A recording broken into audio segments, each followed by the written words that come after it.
नमस्कार, मैं हूँ आलोक दहिया और आप देख रहे हैं मॉर्निंग मंत्रा जो कि है 21 मार्च 2024 के लिए।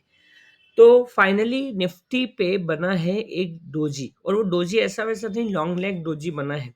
कल के बाजार में हमने देखा कि वो लेवल जो 21920 था, जस्ट उसको टच करके बाजार नीचे की तरफ, नीचे में 21670 का जो हमारी लक्ष्मण रेखा खींची हुई थी उसके ठीक थोड़े से ऊपर तक, मतलब अमूमन 21,700 के आसपास आकर निफ्टी ने एक रिकवरी दिखाई और लास्ट में आकर भाव टू भाव बंद हुआ। इस भाव टू भाव बंद होने के कारण से, इन डिसीजन मोड होने के कारण से ही डोजी का फॉर्मेशन अमूमन बनता है। अब सवाल ये है कि क्या ये रिवर्सल का संकेत है या फिर खतरा टल गया है और अब इसके बाद सब अच्छा होने वाला है? तो इसके लिए देखिए, ध्यान रखिए, सबसे इम्पोर्टेंट होते हैं लेवल्स।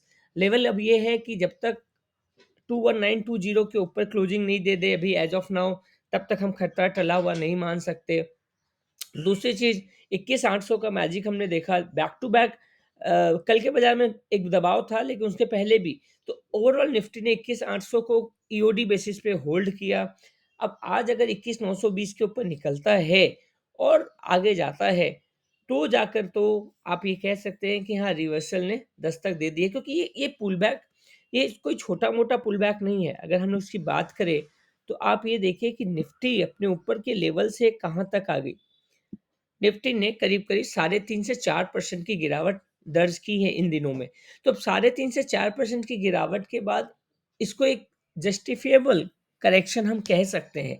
तो एक उम्मीद की जा सकती है कि यहाँ से एक बाउंस बैक, और ये बाउंस बैक हो सकता है अगर हम यहाँ तक बात करें 20 टू 125 तक कम से कम निफ्टी को ले जाने में सक्षम हो सकता है।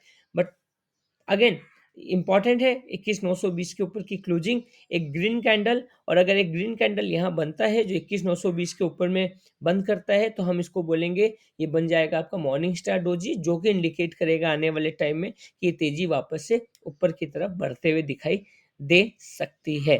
बात करेंगे बैंक निफ्टी की, तो बैंक निफ्टी के साथ भी वैसा ही माहौल है। बैक टू बैक डोजी देखिए, 1, 2, 3, 4, 5, 5 दिन लगातार डोजी। कल भी 46,200 के 46,200 के नीचे जाकर फिर से उसके ऊपर की क्लोजिंग देना अपने आप में कहीं न कहीं ये इंडिकेट कर रहा है कि फाइट जो है बुल एंड बेयर की वो चल रही है। आज के बाज़ार में वापस से अगर 46,200 के नीचे की क्लोजिंग नहीं देता है, तो मोस्ट प्रोबेबली यहाँ पे एक उम्मीद, तो 46,200 क्लोजिंग बेसिस पर अगर हम लोग बात करें, तो अ, यहाँ एक्युमुलेशन किया जा सकता है बैंक निफ्टी। अभी फ़िलहाल मैं फिर से कह रहा हूँ, जब भी बैंक निफ्टी में तेज़ी आएगी, बहुत शार्प तेज़ी आ सकती है, तो इसका थोड़ा-सा ध्यान रखना है। Thank you, thanks a lot and have a great day. Bye bye, take care.